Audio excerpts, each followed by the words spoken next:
शरण। गोस्वामी तुलसीदास जी महाराज यहाँ जो कहते हैं कि जो जल के अंदर बढ़ने वाले जो पौधा है, जो पेड़ है, जो वृक्ष है, उसी को कहते हैं कि नवरस। ते सल जब सब जलचर चारु तड़ागा। सुंदर जलचर जो है, अच्छा जलचर किसको कहते हैं ना, जो जल में ही पैदा होता है और जल में ही फैलता है और जल ही जिसका आधार है, और जल चला जाए, जल निकल जाए तो जिसका जीवन ही नष्ट हो जाएगा, उसी को कहते हैं जलचर। ये रस जो है ये भगवान के साथ जड़ित होने से और भगवान के साथ मिलने से ही रस पैदा होता है। भगवान का साथ छूट जाए तो रस रहेगा ही नहीं, विषय में रस है ही नहीं। विषय रस जो है वो दुख देने वाला, वहाँ पर कोई किसी को आग्रह करने वाला नहीं है। विषय रस जो है उसी को रस ही नहीं कहा गया है। वहाँ पर तो सब रुखा सुखा है, कोई किसको पूछने वाला नहीं है, कोई किसी के लिए नहीं है महाराज। इसलिए भगवान के साथ जो जोड़ जाए वही उसी को ही रस कहा गया है। इसलिए कहते हैं कि नव रस जप तप जोग विराग। जप तप जोग जो है वही सब का रस है।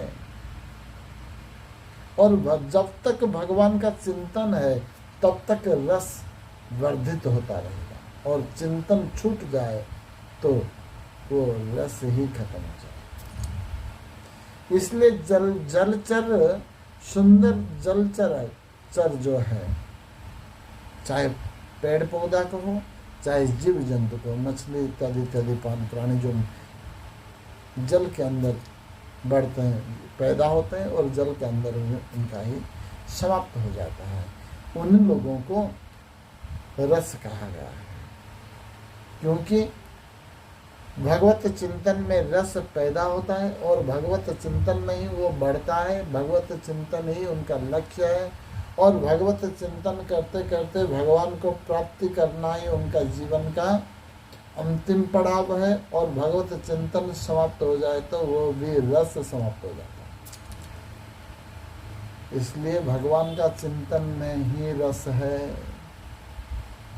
जो विषय रस को रस कहते हैं, वह रस का मूल स्वभाव, जो मूल सूत्रभूत है, वो उसी को जानते नहीं है।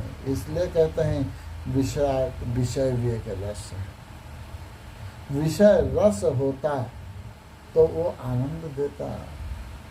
उसी को दुखाड़म और शाश्वतम कहने का क्या आवश्यक था योगीराज भगवान कृष्ण को भगवान भागवत गीता में। इसलिए वहाँ पर रस तो नहीं है, लेकिन रस का आभास देता है। रस का आभास को जो अज्ञानी, जिसके पर्दे पड़ गए हैं, जिसके आंखों के सामने विषय मोह आसक्ति का पर्दा आ गया है, वो आभास को ही रस मानकर वहाँ बैठे रहते हैं।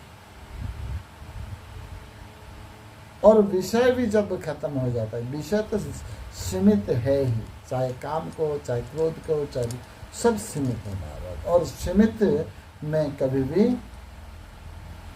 सीमित जहाँ पर है वह कभी भी आपको आनंद देने वाला नहीं है, रस देने वाला नहीं है। इसलिए रस को प्राप्त करने के लिए भगवान का चिंतन और भगवान में ही रस है, और उसी को जानना ही प्रकृत नवरस का उपनाम है। हम आगे सत्संग कल करेंगे। आज का सत्संग विश्राम।